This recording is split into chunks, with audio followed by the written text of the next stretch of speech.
Kalau kita ajak orang tempoh kedai, mungkin yang datang tu takut tak ramai kan. Jadi apa yang paling berkesan Teguh rasa supaya kebersamaan itu ada? Kadang setengah pihak memang beria, tapi setengah pihak ni tak peduli. Sedangkan ini melibatkan satu angkatan yang besar, ramai yang gunakan jalan raya pada setiap hari. Tengku macam mana? Okey. Untuk saya kurang jelas yang mula-mula tadi. Itulah untuk bersama-sama lah. Kadang kita nak buat kempen, takut ya tak semua terlibat kan. Okey. Jadi yang paling praktikal macam mana rasanya? Okey, mungkin pihak berkuasa boleh gunakan media sosial. Facebook, YouTube dan sebagainya. Sebab kebanyakan orang kita sekarang ni banyak luangkan masa melalui telefon lah. Kalau kita nak jemput mereka datang ke sesuatu acara itu, mungkin agak sukar lah. Dan selain daripada itu, mungkin pihak berkuasa juga boleh minta sekolah bantu menyampaikan maklumat tersebut kepada murid-murid sekolah. Sebab kita lihat ramai juga kanak-kanak sekolah ataupun pelajar sekolah yang menunggang motor di jalan raya yang tidak mematuhi peraturan juga. Dan dari segi pendidikan, bagi saya sebenarnya kita perlu mula dari usia yang muda lah. Dan untuk orang yang dewasa ni mungkin agak liat sikit. Mungkin pihak majikan sendiri pun boleh main peranan untuk melakukan kursus-kursus ataupun macam workshop untuk menerangkan tentang itu. Apa yang kita saksikan sebentar tadi merupakan satu tinjauan yang dilakukan di Bandaraya Kuala Lumpur sendiri. Kita melihat ada yang mengikut peraturan, namun ada juga yang leka mengambil kesempatan semata-mata nak kejar waktu, nak kejar masa, nak cepat dan sebagainya. Kita melihat apa yang dilaksanakan oleh PDRM ketika ini tentang yang dinamakan Operasi Hormat Undang-Undang. Sebut tentang hormat ini, kita sebagai pengguna jalan raya, sejauh mana kita nak memainkan peranan tu untuk kita benar-benar faham perkataan hormat undang-undang itu sendiri. Cik Marwan mungkin boleh kongsikan kepada penonton bagaimana sebenarnya untuk kita terapkan bukan sahaja peranan PDRM, peranan majikan atau pihak sekolah, tetapi nak bermula daripada diri sendiri untuk kita hormat undang-undang. Betul, saya sangat setuju tu. Undang-undang kita yang sedia ada dah cukup cantik lah. Semua dah lengkap. Tapi berbalik kepada diri kita sendiri. Adakah kita betul-betul nak patuhi dia, nak hormat dia dan sebagainya.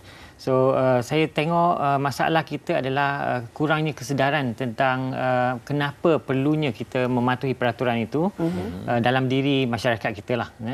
Mereka perlu disedarkan, diberi kesedaran bahawa jika kita melanggar sesuatu peraturan yang mana boleh menyebabkan kemalangan kepada orang lain, kesan kepada orang lain tu ataupun diri kita sendiri pun kesan buruk itu jika kita tidak mematuhi, macam dalam gambar kita tengok tadi, jika berlaku kemalangan, kita kena bayangkan apa jadi kepada keluarga mangsa yang sudah terbunuh, anak-anaknya dan sebagainya disebabkan kecuaian kita sendiri. So kesedaran itu sangat penting dalam diri. Itu yang boleh menyebabkan kita akan mematuhi, menghormati undang-undang atau tidaklah. Itu pada pandangan saya. Termasuk itulah analisis kesahan yang perlu dipamarkan. Contohnya macam tempat ni tak boleh U-turn, tapi buat juga ya.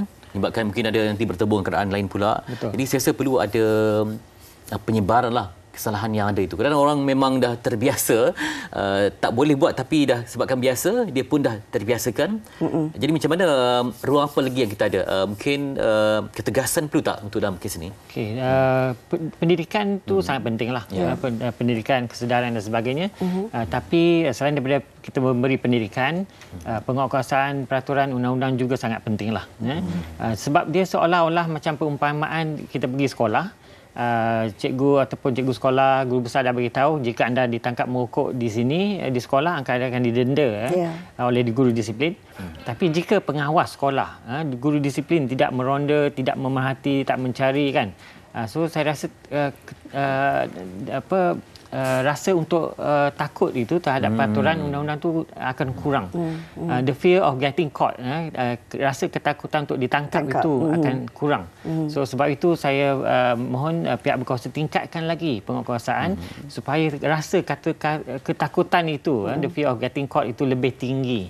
Kita lihat dalam bandar tadi pun walaupun kamera bersepah, tapi still masih ada orang yang langgar peraturan. Sebab mungkin bagi mereka tak ada orang peduli sangatlah dan sebagainya. biarpun ada penguatkuasaan yang mana ketika ini sedang dijalankan di ibu negara, tetapi berapa ramai mungkin dalam kalangan kita yang ambil peduli setiap peraturan ataupun tanda isyarat. Kita tahu ada tanda isyarat tetapi kita faham tak apa maksud dia. Itu juga merupakan salah satu ilmu yang perlu dipelajari oleh kita semua. Kalau mungkin tak boleh letak kenderaan di sini kan, tapi buat juga. Kadang-kadang kita hanya ingat benda tu waktu kita ambil lesen memandu. Sekarang kita mungkin abaikan dia sebab kita rasa selagi kita patuh lampu isyarat, tanda-tanda lain tu mungkin tak sepenting apa yang kita faham. Betul. Bagaimana? So masyarakat kena faham yang tanda isyarat ini sebenarnya bukan untuk pemandu sahaja. Papan tanda itu juga terpakai untuk semua golongan pengguna jalan raya, termasuklah berjalan kaki, penunggang basikal dan sebagainya. So memang betul kebanyakan kita yang ada lesen memandu ni kita hanya hafal, kita hanya ingat sebab nak ambil lesen memandu saja.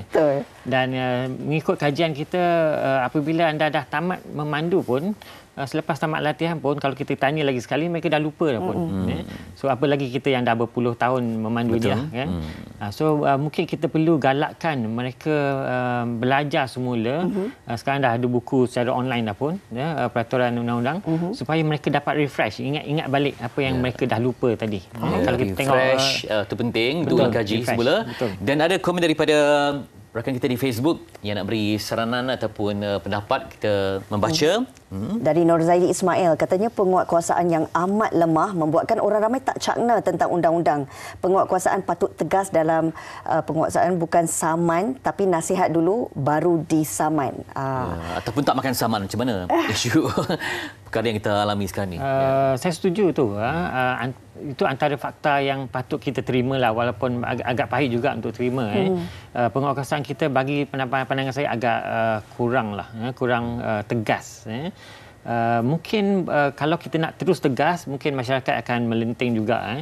Mungkin pihak polis boleh buat cara seperti contoh, jika pesalah tersebut ditangkap buat pertama kali dan rekodnya maklumat dia ambil, dan semasa dibuat pertama kali punya kesalahan tu kita beri nasihat, tolong jangan ulang, ini maksud papan tanda dan sebagainya, dan kita beri amaran jika anda ditangkap kali kedua, anda akan terus disaman. Tak perlu cakap banyak lagi dah. Saya rasa itu pun satu langkah yang mungkin kita boleh cubalah. Kalau kita terus tangkap dan saman, mungkin orang tak berapa puas hati sebab dia sendiri pun mungkin dah lupa tentang ataupun kita mungkin dapat dekati kawasan-kawasan yang kritikal lah. Kadang tempat tu memang payah untuk parking, ataupun kawasan sekolah, kawasan hospital yang mungkin memang menjadi tumpuan kawasan-kawasan komersial ini. Jadi rasanya macam mana, sebab setengah orang dia rasa marah kerana diletak kenderaan tiba-tiba hilang sebab dah kena tarik, kena angkut kan.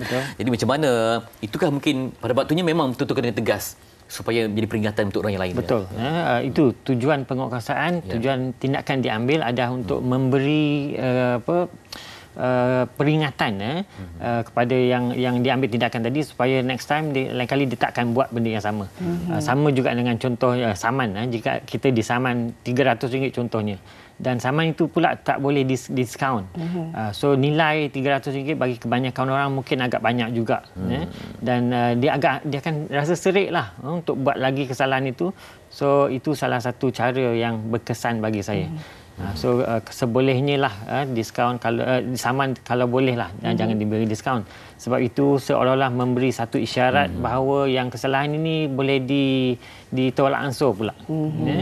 So itu pandangan saya. Bagaimana mungkin bila kita sentuh tentang hormat undang-undang ini, bagaimana kita boleh jadikan ia satu budaya dalam diri setiap pengguna jalan raya? Kita nak membudayakannya agar ia menjadi satu amalan yang tak perlu dah kita ingatkan tapi dah tersemat di dada.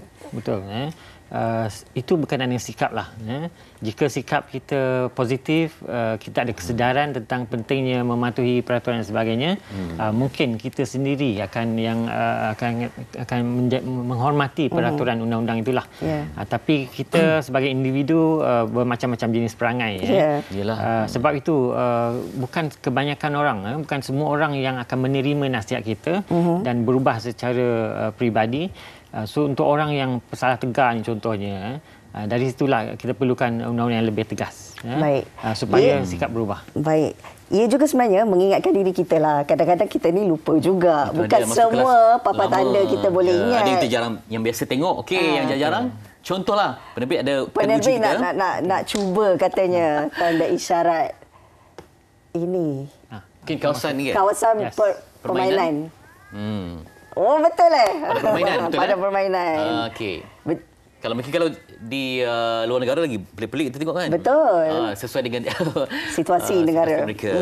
Terima kasih kita nak ucapkan kepada Tengku Ahmad Marwan Tengku Mahmud selaku ahli bersekutu keselamatan Jalan Raya Mairos berkongsi tentang kita bagaimana perlu ada tabiat dan juga sikap yang lebih positif sebagai pengguna jalan raya agar kita dapat budayakan untuk hormat undang-undang. Sampai kita juga kena prihatin sebab ada orang yang berlembu tapi dia lepas macam tu je, tak ada apa tanda yang sesuai, nanti kembangan banyak dah viral kan video berkenaan langgar lembu, langgar binatang sayang sebab ia melibatkan tentang ekosistem dan juga alam sekitar. Betul.